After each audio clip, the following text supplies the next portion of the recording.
et bienvenue sur la chaîne de Camille et Cédric en VE. On est heureux de vous retrouver aujourd'hui pour cette nouvelle vidéo où on a la chance de pouvoir tester la dernière MG Marvel Air qui se trouve juste là. Excusez-nous par avance si vous avez des bruits de vent, on est en plein air et bon, il se trouve que c'est un temps nuageux, donc étant à Toulouse, il y a du vent. Donc j'essaierai de retoucher ça un minimum au post-montage.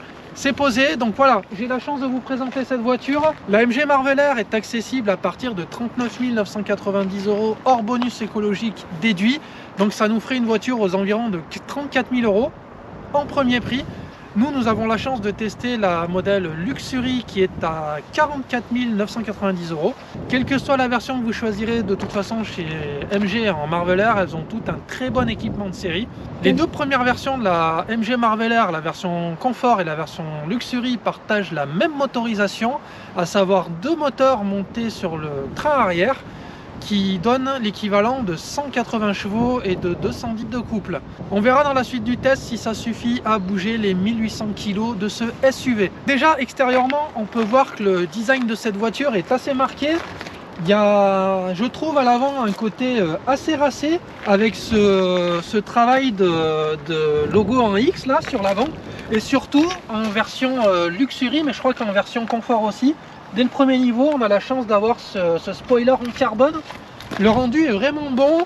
On a aussi les feux LED qui sont sur la calandre avant, qui donnent un style assez racé que j'aime beaucoup. Je trouve que il laisse pas indifférent au niveau calandre avant. Il laisse vraiment pas indifférent. Il y a vraiment un très très bon rendu.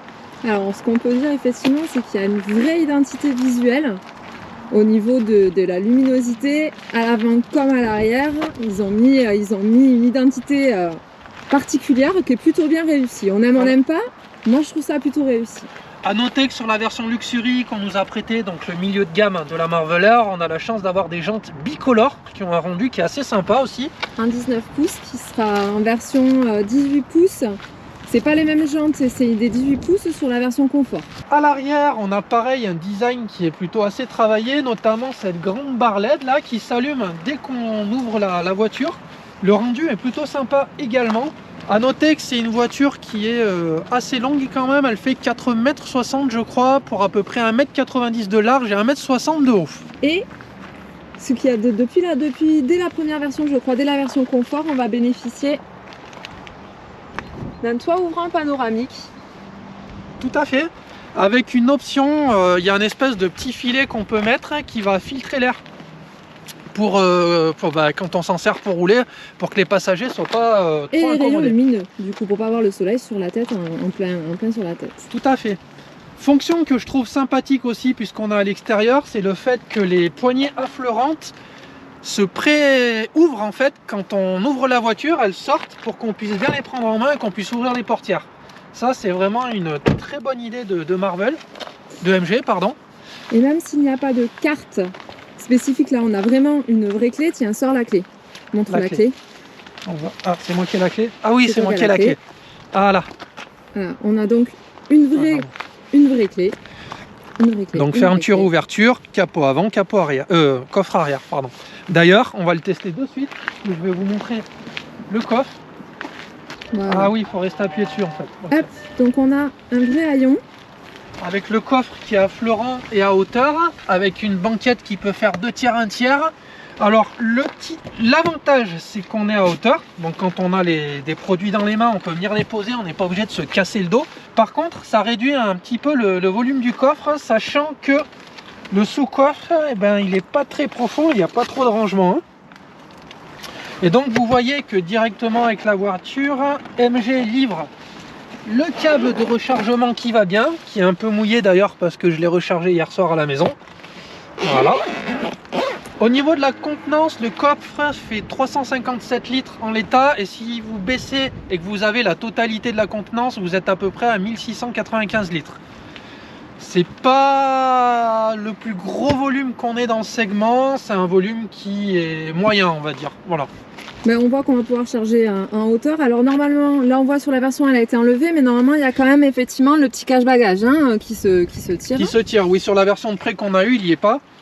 Alors par contre, petite surprise pour ceux qui sont fans de Tesla et qui critiquent toutes les autres voitures, MG a pensé à mettre un coffre à l'avant. Et En pas plus, petit. Non, il a un beau volume. Alors j'ai pas le volume exact, mais c'est un beau volume. Ça doit être équivalent à peu près à ce qu'on a dans la Tesla. Hein. Non, c'est Enfin, c'est plus un peu gros plus. que ce qu'on a sur la Tesla, à mon avis. C'est celui l'équivalent du modèle Y. D'accord, peut-être. Ouais. Bon, en tout cas, on a un rangement à l'avant et ça, c'est assez bien pensé. Là, j'avoue que c'est une belle surprise. Et qui Au niveau de l'extérieur, ce qu'on peut vous montrer également. Alors oui, on n'a pas précisé, mais le coffre est électrique. Hein. Alors, non seulement il est électrique, mais on a pu voir déjà dans la voiture qu'on peut régler la hauteur. Quand on a des garages un peu bas ou des choses comme ça, on peut régler la hauteur de fermeture et d'ouverture, enfin d'ouverture surtout, du coffre. Dernière petite chose sympa, vu qu'on est sur l'extérieur, je vais vous montrer la prise de recharge. Donc on appuie sur le capot pour qu'elle s'ouvre. Et alors il y a directement des caches qui sont fournis pour protéger la prise. Donc c'est combo CC. Alors oui, puisqu'on parle de ça, justement, au niveau de la charge, c'est une batterie qui fait 70 kWh. En termes de conso WLTP, si ma mémoire est bonne... Mais elle est pas bonne. Elle est pas bonne. Ah, j'ai un trou là. Il me semble qu'on est à 450 WLTP. On est à 402 km WLTP. La conso mixte est donnée pour à peu près 24 kWh au 100. Donc, si on conduit à peu près normalement sur les 400 qui sont annoncés, on doit faire à peu près 350 km, je dirais 300-350 km. Le petit défaut qu'il va y avoir par rapport à la recharge, c'est qu'elle prend du 92 kWh maxi. Ça veut dire que sur un réseau de charge comme Ionity, si vous voulez recharger de 20 à 80%, vous allez mettre à peu près 43 minutes. Sachant que Ionity facture à la minute, ça peut revenir cher. Alors j'ai calculé que pour une charge de ce type-là chez Ionity, sans abonnement, ça vous reviendrait à peu près à 30 € la recharge. Si vous prenez l'abonnement Ionity, vous profitez des avantages. À ce moment, ça vous baissera le prix de la recharge évidemment. Donc du coup, si vous avez tendance à rouler beaucoup, je vous conseille vraiment de vous abonner à un réseau Ionity, c'est le plus présent, vous tirerez avantage d'un meilleur tarif. En ce qui concerne la recharge à la maison, donc je l'ai testé hier soir sur notre borne à nous, pas de souci, ça charge rapidement. Normalement, si vous avez une borne qui est compatible 11 kWh, vous allez pouvoir passer de 20 à 80 en à peu près 5h30. Nous, sur notre borne, elle a rechargé tranquillement cette nuit, pas de souci particulier.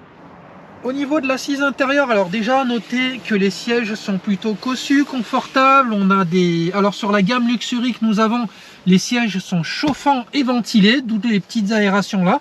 Vous voyez qu'ils sont en cuir, ils sont siglés MG avec des petites surpiqûres blanches du meilleur effet.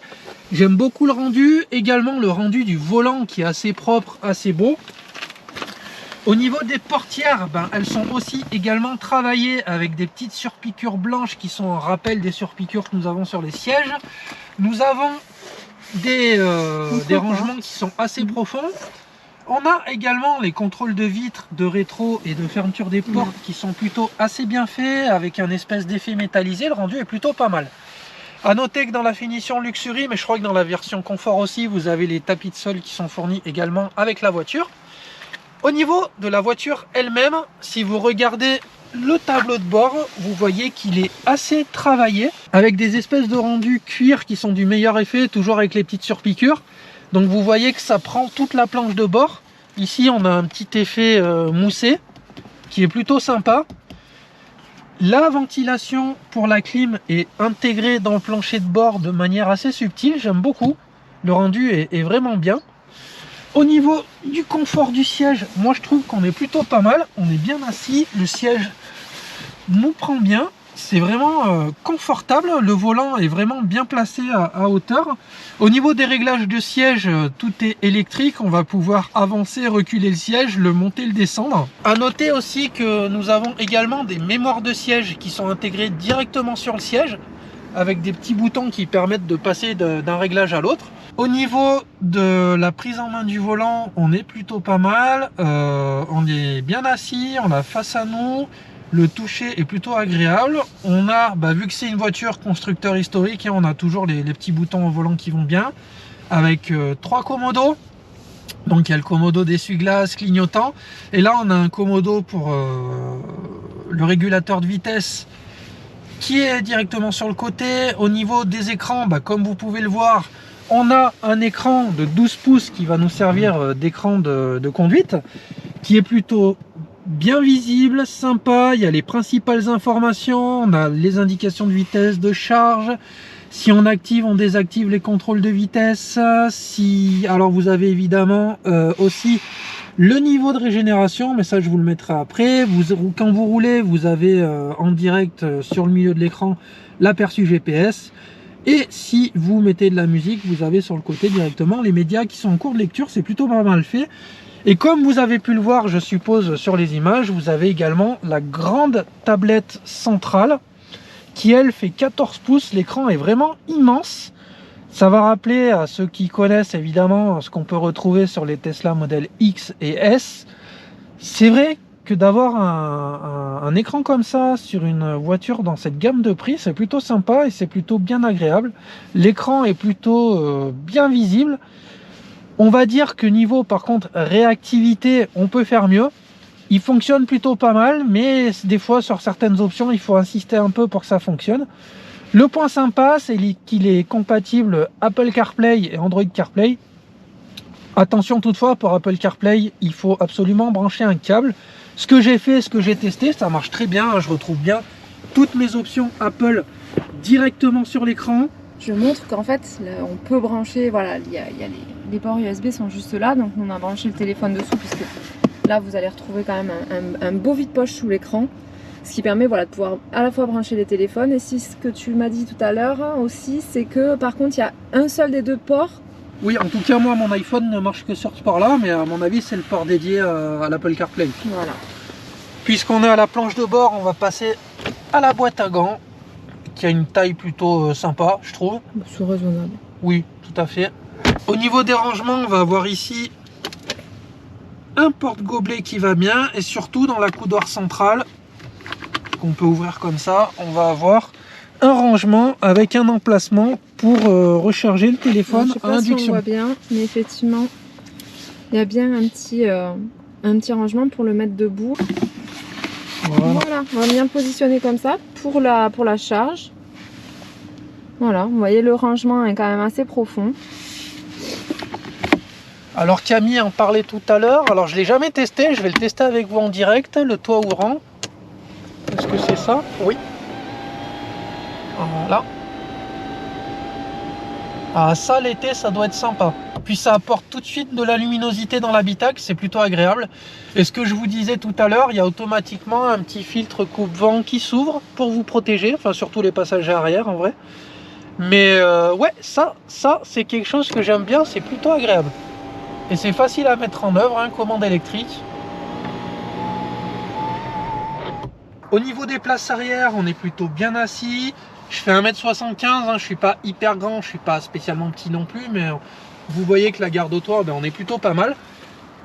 J'ai de la place pour les jambes, je peux glisser mes pieds sous le siège du conducteur, hein, j'ai mon vide-poche à l'avant. Au niveau des petits détails sympas, j'ai le petit logo MG ici qui a un rendu qui est vraiment pas mal.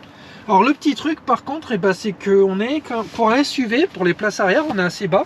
Si vous voyez, j'ai mes genoux qui sont au-dessus de mes fesses. Et surtout, au niveau de la portière, on est un petit peu en dessous. Ça fait bizarre, on s'attend pas à ça pour des places arrière dans un SUV, mais ça reste confortable.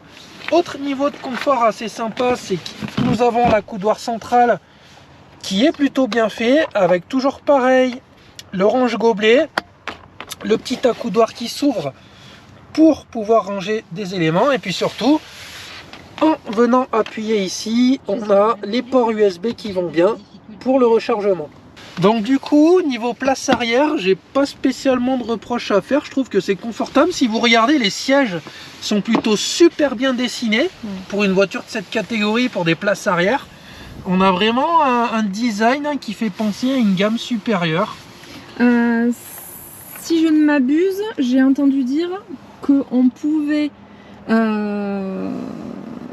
plus ou moins incliner les dossiers des places arrière. Oui, alors par contre, j'ai pas regardé comment Je on se sais fait, mais pas oui, trop apparemment, on peut comment, incliner les quoi. dossiers arrière. Donc, au niveau de présentation globale de la voiture, ben, je la trouve plutôt assez sympa, extérieurement, intérieurement. Si j'avais un bémol à donner, ça serait au niveau du coffre, le volume, qui est un peu moyen pour une voiture de cette catégorie. Mais en dehors de ça, l'équipement est plutôt sympa, la tablette tactile du milieu est plutôt agréable. D'ailleurs, vous verrez quand Camille va conduire qu'il y a plein de fonctions sympas. Bref, moi perso, je donne un bon point pour l'habitabilité et le design général de la voiture. Je sais pas ce que tu en penses. Oui, ouais, pareil. Moi, elle m'a bien plu. On va en discuter plus en détail en roulant, mais ouais, c'est vraiment pas mal. Bon, du coup, on va passer à la conduite parce que je vois que Camille est en train de geler sur place. J'ai trop froid. J'ai trop froid. J'espère que je tremble pas trop. Allez. Hop. Donc là, je vais allumer la voiture. Donc, pied sur le frein et petit bouton. Et on voit que elle est en train de mettre mon siège en position pour la conduite. Ce qui veut dire aussi que quand on s'arrête, alors pas tout de suite quand on éteint la voiture, mais dès que je vais venir ouvrir la portière, si j'éteins la voiture et que j'ouvre la portière, voilà, elle va se mettre en position reculée pour nous aider à sortir de la voiture. Bon, ça c'est un petit truc qui existe aussi hein, sur la TM3 avec réglage, mais ça a l'air de rien, mais c'est bien, c'est confortable. On a une bonne visibilité à l'arrière.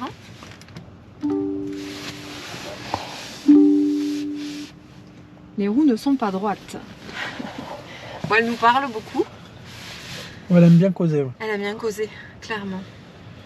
Bon, on va faire un tour. Allez, vas-y, allume. Alors, je vais montrer un truc, moi, que je trouve génial dès qu'on allume la voiture. Donc, alors, au niveau des commandes, vous avez le parking qui est là et c'est la molette qui va vous aider à choisir le mode drive, neutre ou marche arrière. Exactement. Et alors, petit détail, vous choisissez les différents modes ici. Donc, il y a quoi comme mode? Alors, on va avoir le mode normal sur lequel je suis. On va avoir le mode sport. Ça donne un surplus de puissance, en fait. Ça permet d'avoir des accélérations beaucoup plus franches. Tout à fait. D'avoir toute la puissance disponible dès la première accélération, le premier coup d'accélérateur. Ensuite, on va avoir le mode éco. Qui lui, forcément, va réduire les accélérations. Et je ne sais pas si ça change un peu quelque chose au niveau du frein régénératif, mais en tout cas, c'est le mode qui est privilégié pour l'autonomie, évidemment. Ah oui, j'ai oublié celui-là. Il y a un mode Winter qui permet a priori de réduire encore le frein régénératif et les accélérations pour permettre de se sortir de situations ou en tout cas d'être plus safe pour conduire quand on est sur gel ou neige ou voilà. Alors, dernier petit bouton, le régène, en fait, qui vous permet de régler le frein régénératif qu'on voit donc directement là. Et il a 3 positions. Sachant qu'au niveau max, avec Camille, on le trouve léger. On peut pas dire qu'on peut conduire à une pédale avec cette voiture. Alors non, elle n'est pas faite pour... C'est pas une one pédale, c'est évident. Oui. Après, il y a de la régénération, mais c'est vrai, ce petit côté-là, moi, me manque dans la conduite. Tout à fait. Allez, vas-y, on va voir ce que ça donne en conduite. Du coup, tu t'es mis en mode normal? En fait, d'office, elle va se mettre en mode normal. D'accord. C'est-à-dire que d'origine, quand on allume la voiture, elle se met en mode normal. Donc si on veut changer de mode, il faut le faire à la main. Alors, petit truc sympa, qui est dispo sur la version Luxury, pas sur la version Confort, c'est que vous avez la vision... Alors, dès que vous allumez la voiture et que vous enclenchez le drive ou la marche arrière, elle vous met directement un écran avec la vision 360 degrés pour que vous puissiez partir en toute sécurité. Je trouve ce mode-là vraiment super, moi. Et donc elle vient indiquer ici, voilà, elle m'indique clairement sur ce dessin que ce qu'elle me montre, comme je suis en marche arrière, c'est ce qu'il y a derrière moi. Et elle va venir m'indiquer ici par rapport au positionnement de mes roues, là où je vais aller. Et donc ça, c'est l'endroit où on est, hein. On a vraiment une vision à 360 de la voiture, c'est vraiment super bien fait. Donc là, je me remets en départ, en drive. Donc elle m'indique bien que ce que je me montre la caméra, c'est ce qu'il y a devant moi. Allez, c'est parti. Alors, on a eu la chance de l'avoir tout le week-end, donc on va pouvoir vraiment vous donner nos sensations par rapport à la conduite. D'ailleurs, je voulais vraiment remercier le groupe Perrault MG à la Beige, qui a vraiment été super cool sur ce coup-là. Et n'hésitez pas d'ailleurs, si vous voulez l'essayer vous également à aller leur demander, à aller les voir. Ils sont vraiment super sympathiques et ils vous proposeront un essai de la MG que vous voulez. Il n'y a aucun problème. Alors, qu'est-ce que tu penses de tes sensations de conduite? Alors, déjà ce qu'on peut dire au niveau des suspensions, c'est assez spécial parce que en fait, on sent bien, les sièges ont un accueil et une suspension assez ferme, mais par contre au niveau de l'amortissement, et alors notamment on le sent sur à la fois quand on va rouler très doucement et à la fois quand on prend un peu d'accélération, comment tu dirais ça? Oh, moi j'ai l'impression qu'il y a les... J'ai l'impression d'être sur un petit nuage. Elle flotte en fait. Alors flotter, pas dans le mauvais sens, c'est-à-dire que le ressenti, on a vraiment l'impression de flotter. Voilà, c'est pas agressif. On sent que c'est un véhicule, à mon avis, qui se conduit de manière tranquille. Moi, c'est l'impression que ça me donne, la conduite, en fait. On a de la puissance, puisqu'on est à 180 chevaux sur ce modèle-là, ce qui est déjà pas mal. Hein. Elle pèse 1 tonne 8, donc 180 chevaux sur 1 tonne 8 avec un couple de 210. C'est plutôt pas mal, ça permet des accélérations franches. Par contre, c'est pas une voiture pour avoir une conduite agressive. C'est l'impression que me donnent les suspensions et la façon, le ressenti que j'ai par rapport à la voiture. C'est pas mal confortable. Là, on est sur une route qui est assez, voilà, où il y a plein de petites aspérités, il y a plein de trous, enfin des petits trous, hein, des petites bosses en tout cas. Ouais, c'est pas la route idéale. Hein. Non, voilà, mais donc justement, par rapport à une Tesla, bah, c'est notre référentiel où on aurait un ressenti un petit peu plus ferme. Là, c'est plus agréable quand même. Alors là, tu laisses le frein régénératif pour freiner. Oui. Tu es quand même obligé d'appuyer sur la pédale de frein à l'arrivée au... Oui. Ouais, parce qu'on a... Il n'y a pas vraiment cette sensation de freinage fort. Non, elle ralentit correctement, mais pas jusqu'à l'arrêt, donc ben, c'est pas une one pédale, on est d'accord. À noter le bruit très cheap des clignotants. Alors du coup, on va arriver sur une 2x2 voies, donc si tu veux passer en mode sport et nous faire une accélération. Voilà, donc je l'ai passé en mode sport, le cadran prend un petit effet rouge enflammé pour nous dire qu'on est en mode nerveux. Et donc tu vas pouvoir envoyer la sauce. Ah, les accélérations sont quand même pas si mal que ça. Hein. Elles sont franches. Ouais. Voilà, en mode sport, on va avoir une accélération franche. Alors oui, on n'est pas complètement machin, mais sans problème, elle envoie. Ouais, ça accélère bien quand même. En mode sport? Ouais. Elle est top, vraiment. C'est-à-dire que là, c'est bien franc. Pas de problème. Moi, j'aime beaucoup le confort. Hein. Franchement, même en passager, c'est plutôt agréable. Je suis plutôt bien assis. Moi, je valide. Hein. Je me verrais bien faire de la route dans cette voiture. Il n'y a pas de souci. Ah, à noter l'insonorisation qu'on trouve vraiment pas mal par rapport à d'autres véhicules qu'on a testés. Ouais. Il y a moins de bruit de vent, c'est mieux insonorisé. Alors là-dessus, ils ont bien travaillé. On a pu remarquer que la clim peut avoir des, notamment en automatique, de temps en temps, elle s'enflamme. Et on l'entend vraiment beaucoup quand elle s'enflamme. C'est vrai. Pendant que madame conduit, je peux vous montrer un petit peu l'écran qui est plutôt sympa. Donc on a pas mal de réglages. Donc les réglages de la clim, puisque Camille en parlait, on l'a directement sur la tablette. Donc vous pouvez régler à peu près ce que vous voulez, la mettre en auto, régler les flux. C'est plutôt pas mal fait, en dehors du fait qu'elle s'enflamme. Et il y a un petit truc de kéké sympa quand on est la nuit. On peut régler la couleur des LED, parce que je vous l'ai pas dit, mais dans les trucs stylés de la voiture, on a des LED dans les portières. Donc on peut changer la couleur. Ça a toute son importance. Elle m'a recalé d'une force. Alors oui, puisque Camille en parle, il y a un truc quand on n'a pas l'habitude qui est assez perturbant, je trouve. C'est le maintien dans la voie. En fait, dès qu'on mord un petit peu une ligne, elle a tendance à nous recadrer ultra violemment.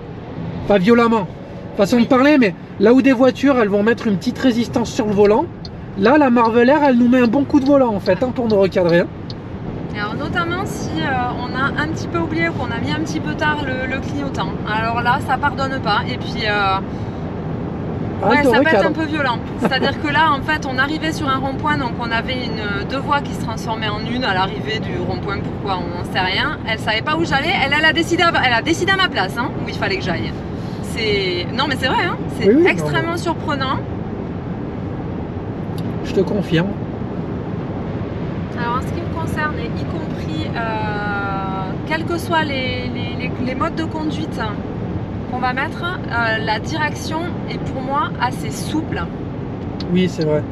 Elle est moins incisive dans la direction, ce qui fait que voilà, elle est peut-être un petit peu moins en mode sport, mais elle reste, je trouve, assez souple, la direction. Alors on aime, on n'aime pas. Moi je suis habituée à un petit peu plus solide que ça. Après, du coup, elle est quand même super maniable, je trouve, pour une voiture de cette envergure. Et même chez nous, quand on a eu besoin de la garer, alors que la place n'est pas exceptionnellement grande, au final, on s'en sort pas mal. Pour une voiture qu'on connaît pas. Oui, oui. Puis en plus, avec toutes les aides, pour le coup, voilà, la vision 360 et compagnie permet quand même, en plus de bien voir ce qui se passe. Au niveau des aides à la conduite, parce que je sais que ça intéresse beaucoup de monde, vous avez de série le régulateur de vitesse adaptatif et le maintien dans la voie, ce qui est plutôt pas mal pour une voiture de cette catégorie-là. La clim auto est de série, et alors on n'en a pas parlé, mais vous pouvez la contrôler et la programmer directement via l'application MG. C'est plutôt sympa le matin quand vous devez partir au travail et que vous voulez vous retrouver avec un véhicule préchauffé. Alors d'une manière globale, moi je dois avouer que la voiture me plaît par rapport au segment où elle est. Elle est plutôt à un tarif sympa, elle est super bien équipée, elle est agréable à conduire, il y a la puissance qu'il faut pour doubler ou pour sortir de situations dangereuses quand il y a besoin. Si j'avais à noter des points négatifs sur cette voiture pour ma part, ça serait encore d'améliorer un petit peu la qualité de l'écran tactile central qui peut avoir des petits ralentissements. L'autonomie de la voiture aussi, puisqu'il n'y a pas de réseau de charge affilié, donc évidemment vous pouvez prendre Ionity, mais il faudra bien faire attention à bien planifier vos trajets. Et le volume du coffre qui est moyen pour la catégorie, ce que je trouve dommage. D'une manière générale, moi la voiture m'a plu et c'est une voiture que je pourrais très bien en acheter en voiture principale. Ton ressenti sur la voiture? Alors moi ce que j'ai bien aimé, c'est le design. Il n'est pas... je sais pas, j'aime bien. Moi j'aime bien la signature lumineuse, hein, au final, à l'avant, à l'arrière. Là, ces bandeaux de LED, je les trouve sympas. Le rappel donc en intérieur quand il fait nuit.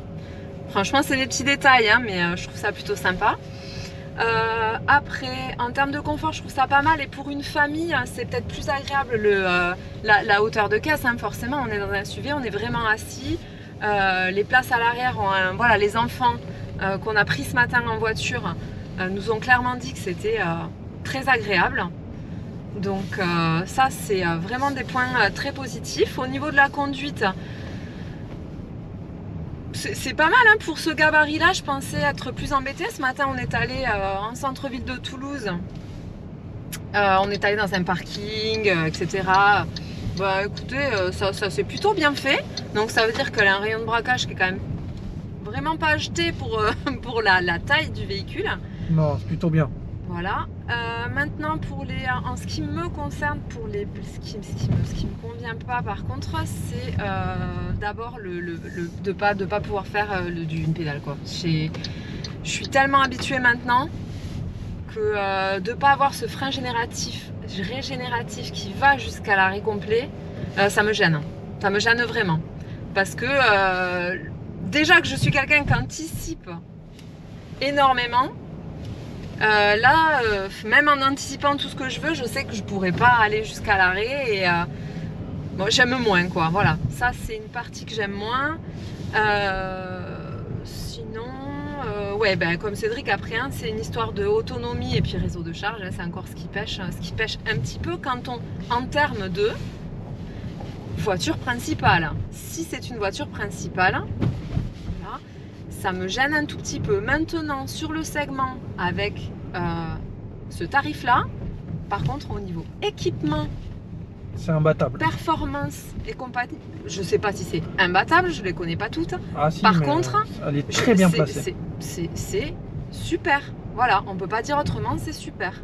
Voilà, parce qu'on pourra pas là, c'est le prix au niveau tarifaire on est sur le tarif d'une modèle 3, si on compare avec ce qu'on connaît. C'est le prix d'une modèle 3, où on est plutôt là sur le segment, je parle de type de voiture, on est sur un SUV assez familial, avec vrai 5 places, etc. Même si le coffre n'a rien à voir.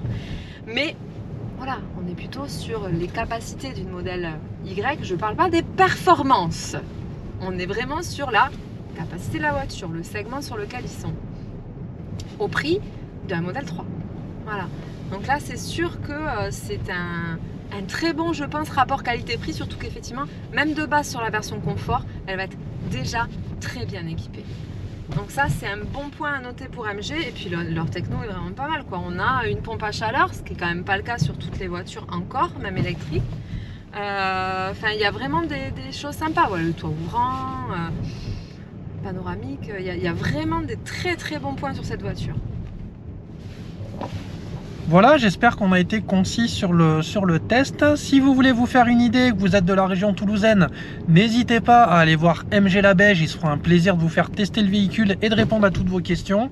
Nous, on a été ravis de réaliser cet essai pour vous. C'était vraiment super sympa. On a pris vraiment beaucoup de plaisir à essayer cette voiture. Si la vidéo vous a plu, n'hésitez pas à liker et à commenter comme d'habitude. On se fera un plaisir de répondre à vos questions. N'hésitez pas, si ça n'est pas encore fait, à vous abonner à la chaîne et à activer la petite cloche qui va bien pour être tenu informé des prochaines vidéos.